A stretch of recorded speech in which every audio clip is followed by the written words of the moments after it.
حديث نمبر 358 حدثنا محمود بن غيلان قال حدثنا أبو داود قال حدثنا شعبة عن قتادة قال سمعت عبد الله ابن أبي عتبة يحدث عن أبي سعيد الخدري رضي الله عنه قال كان النبي صلى الله عليه وآله وسلم أشد حياء من العذراء في خدرها وكان إذا كره شيئا عرفناه في وجهه.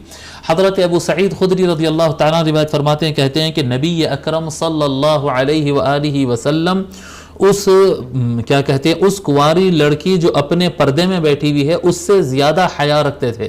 حضور صلی اللہ علیہ وآلہ ایک کنواری لڑکی جو پردے میں ہو جی اس کے اندر کتنی حیا ہو، پردے میں ہو یعنی وہ کسی کو دکھنا نہیں چاہتی، اس کے مزاج میں کتنا حیا ہوتا ہے جی، کتنا اس کے اندر جھجک حیا اور شرم ہوتی ہے، اس سے زیادہ آقا صلی اللہ علیہ وآلہ وسلم کے اندر حیا تھی.